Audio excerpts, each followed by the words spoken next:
Today I want to juxtapose isiZulu and English using the concept, which is an acronym of course, of fish. In English, fish means first in, still here.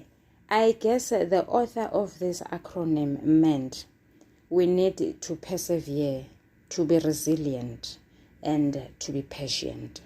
I'm not going to delve deeper into that. We've covered this time and again.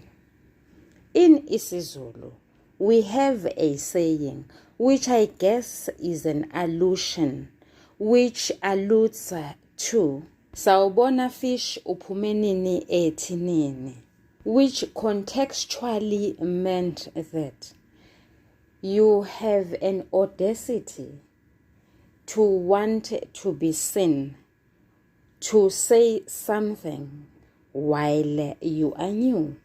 Stay in your lane.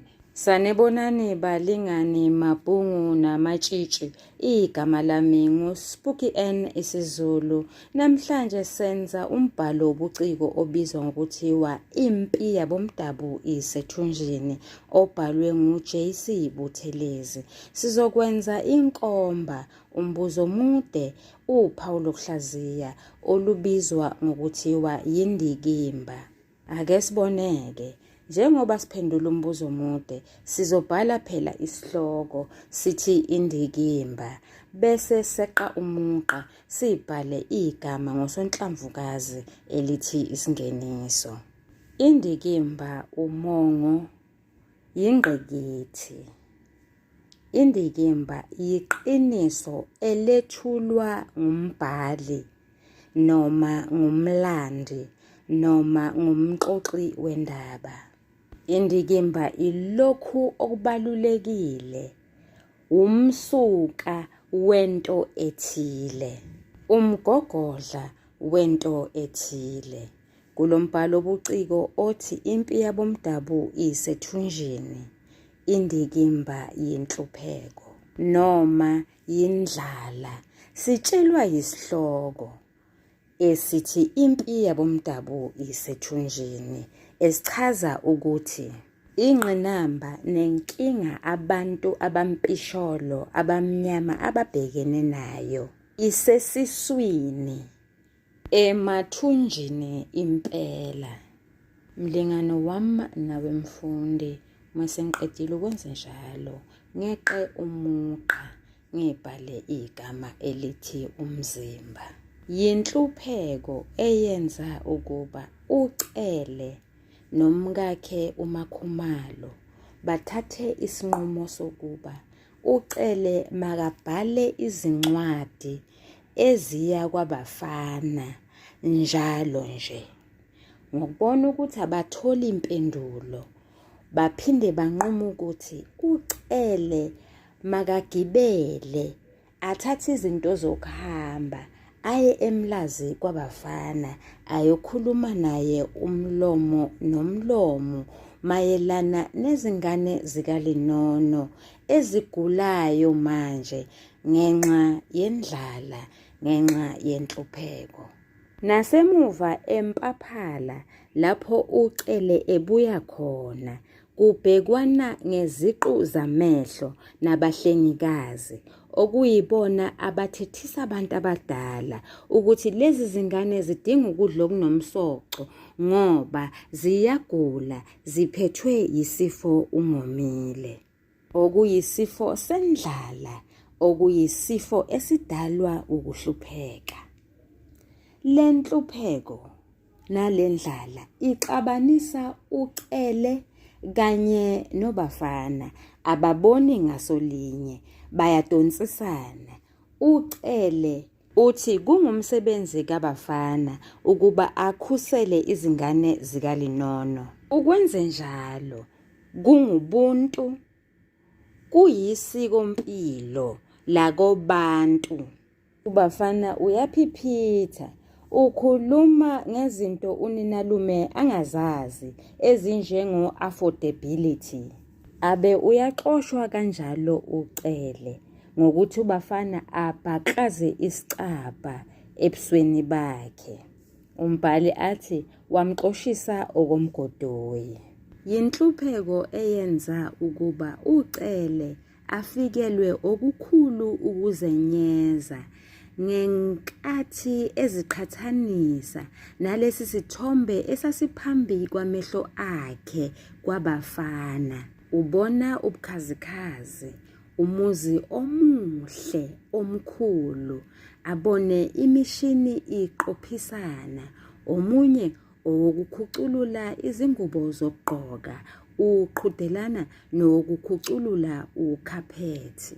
Ngokubheka nje leso sithombe abese ezibuka yena, abone izimpukane ezintathu eziluhlaza zidlalela kumagambuzi akhe. Wafikelwa ukuzenyeza. Umsebenzi wenhlupheko wonke lowo. Yinhlupheko eyenza ukuba ucele angenwe yingebhe ngenkathi ebona owesifazane ngale kothango kwabafana. Phela ucele wayecabanga ukuthi uma ngabe esexoshiwe kungalula nje ukuthi ayokhuluma nomakhelwane abatshele inkinga abhekene nayo, ngoba phela umphakathi esintwini uyasizana, uyancedana. Kodwa wathi angabona lo wesifazane ongale kothango wezwa eshaywa uvalo, ngoba wabona ukuthi kunegebe elikhulu phakathi kwabo, ngakho-ke angeke akwazi ukumukeleka. Impi Yabomdabu Isethunjini okwangempela yiyona edala ukuba kube nogebe emphakathini. Abantu balahlekelwe ubuntu babo. Kunogebe emlazi, lubonakala nasezinganeni. Kunezingane zasezansi, zihlwempu, izingane zophuya, izingane zabantu abahluphekile. Kodwa-ke zinobuntu, zisenaye uyamkhulu kanye nosawubona. Kanti lezi ezinye azigqize qakala, zizidlalela ngo-BMX okungamabhayisikili, zigqoke nemifaniswano emibalabala yo-BMX. Ngosihluthu Madonsela, ongumngani kaCele, osebenza esitolo kwaZwane, owacacisa kahle ukuthi impilo yasemadolobheni injani. Uthi abantu bakhona banothile, bafundile, kodwa bayachiphatheka. Abazani, abanakani, abahambelani, abananelani, futhi ababingelelani. Uthi bamkhakha mithathu. Laba bahluphekayo bayizinqe zoluntu. Bese kuba khona laba baphakathi nendawo. Bona-ke uthi basafufusa. Laba abaphezulu abafana nobafana bangamakhekhe oluntu. Uthi amahloni kubona adliwa yinja kudala, ngoba kuthi noma ngabe kushoniwe bangabi namahloni ukuthumela ingane ukuba iyobuza ukuthi yikwabani lapho kushone khona, ngoba bafuna ukuthumela ikhadi kunokuba bazehlise baye khona bayolila. Ingane uma ibuya ibanikeze impendulo eyithandayo. Mhlambe ingane ngathi kukwamtshali lapho, kanti kukwamtshata. Bheka-ke sebethumela ikhadi elibhalwe isibongo okungesona. Uthosokhaya babizwa ngamagama. Kuthiwa nje la yikwaJo. Abantu besifazane sebaba namakhaya nabo, babizwe ngokuthiwa la yikwasisimabusi. Yindlala eyenza ukuba ucele angadubi, kodwa aphindele kwabafana ayozehlisa okwesibili, encengela izingane zikaLinono ukuba zithole indawo yokukhosela. Indlala, ubuntu, ukuzithoba nokuzehlisa okwenza ukuba ucele abe nesineke sokuncenga isikhathi eside, ngisho etshelwa ngamazwe angawazi oSaudi Arabia, etshelwa ngesizwe samaSulumane ukuthi umuntu owonile ukhishwa inyumbazane. Wahlala ucele, walalela yonke lento leyo. Wahlala ucele etshelwa ukuthi uPopi nguyena phela umuntu ongamele ezezingane, ubafana yena ungamele ezezinja. Sisho izindaba phela. Yinhlupheko, ububha nokweswela okwenza ukuba uBen Martin aqale lo mkhankaso awusungule wokuthi makaye emalokishini ukuze akwazi ukuxhasa abantu abampisholo, abantu abamnyama. Useya efemini lapho uBill Wilson engumqhashi khona. uBill Wilson umqhashi kabafana. Ubafana ungundabamlonyeni, akaphumi emlonyeni kaBill. Ngakho-ke uBen Martin usethi ngcono asebenzise yena ukuze akwazi phela ukufinyelela kuwo onke amakhona. Angithi mlingano wami nawemfundi igama elebolekiwe lelo.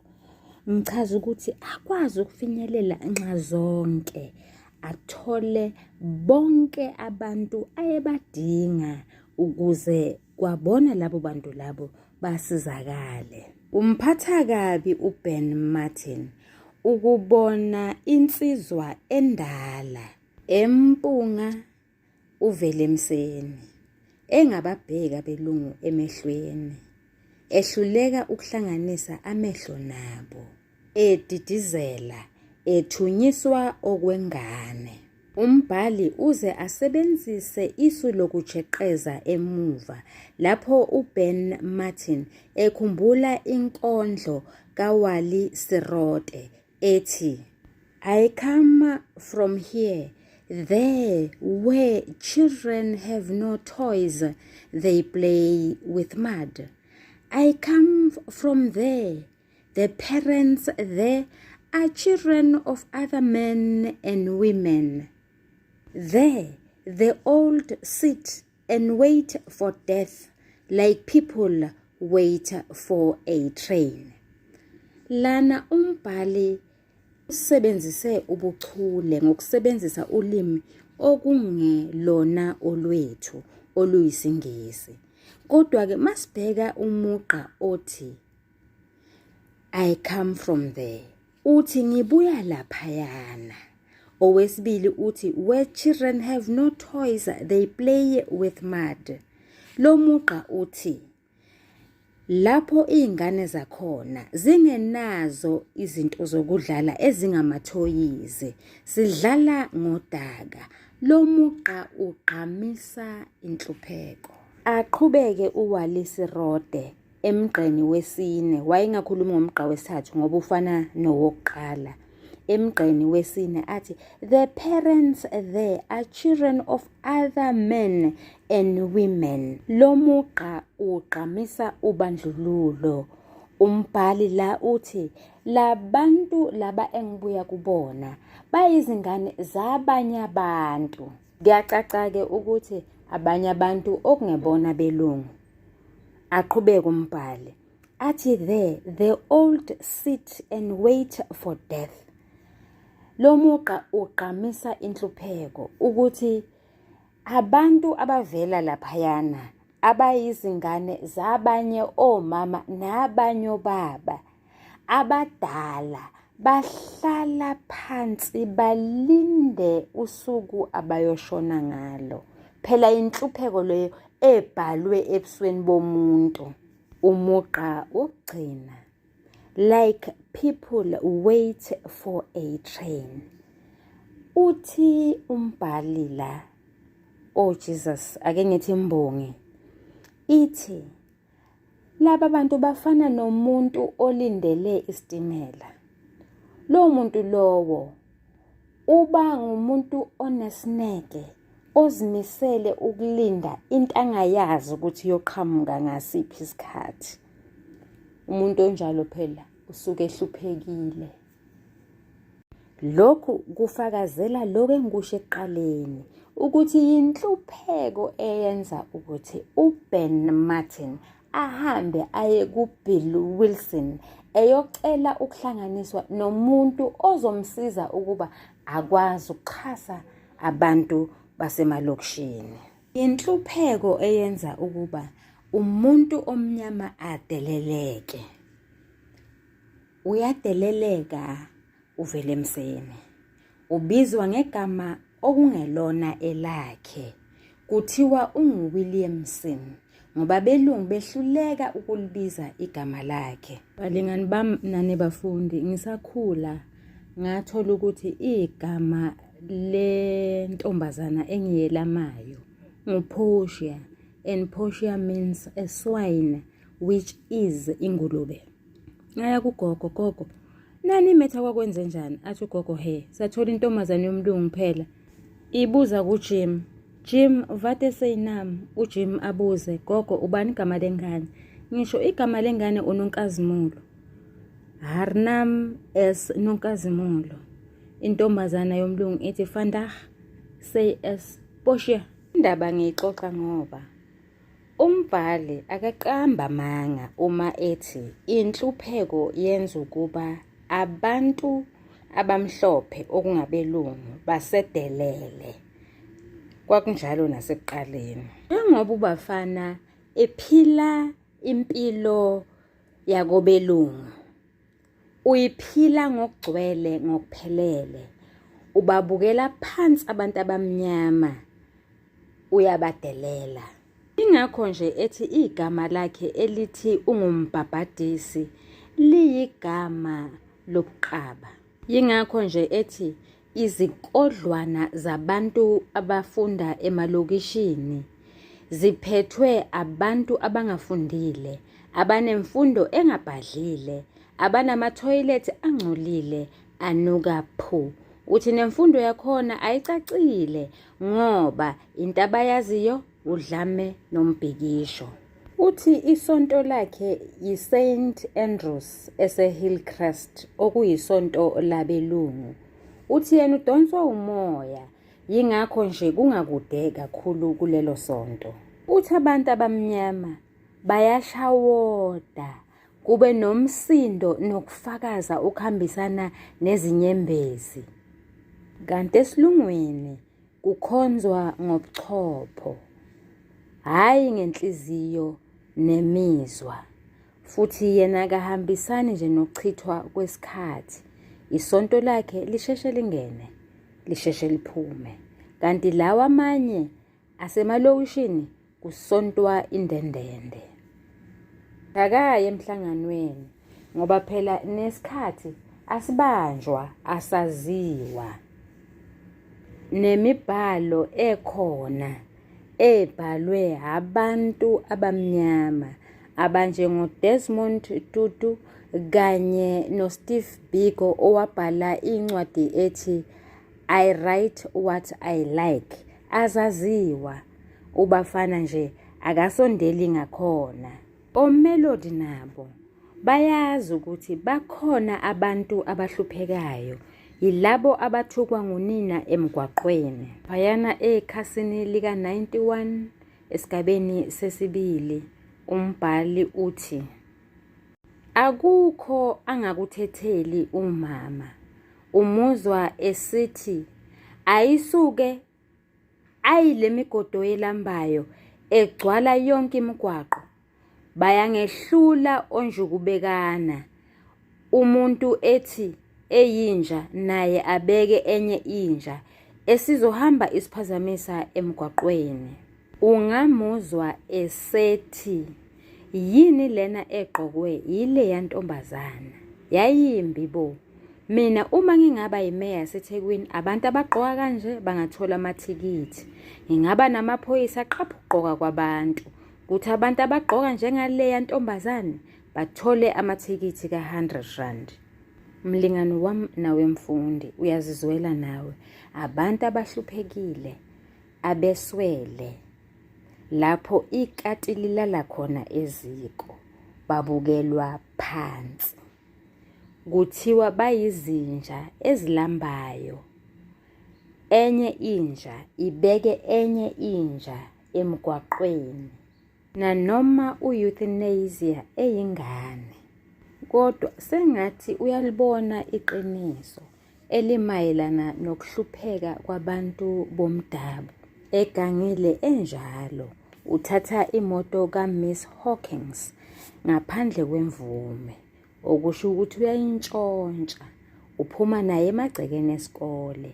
Nguye loyana enikela eThekwini, eya endaweni ezahlukahlukene ngokomnotho. U-euthanasia uthi ufikile elindelani, wahlangabezwa yiphunga losizi nokuhlupheka lwabantu bakithi, ezisho yena phela.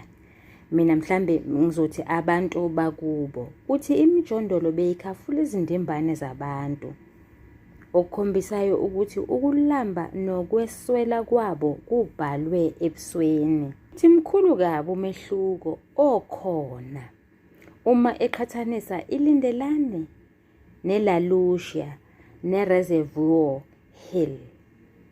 Uthi isifundo sikaMiss Hawkins sokuthi abantu bayalingana namhlanje usizwa singehli kahle kuye.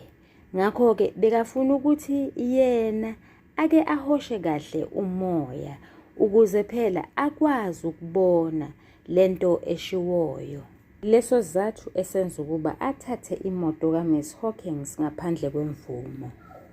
Mlingane wami nawe mfundi, sizogcina lapha namhlanje. Ilapho sagcina khona ukufunda. Kusho ukuthi nje uma ngabe bengibhala umbuzo omude, bengizokweqa umugqa-ke manje ngibhale igama elithi isiphetho, bese-ke ngiphetha ngiveza uvo lwami. Ake uphethe uveze olwakho. Ungakhohlwa, uyathandwa, usale kahle.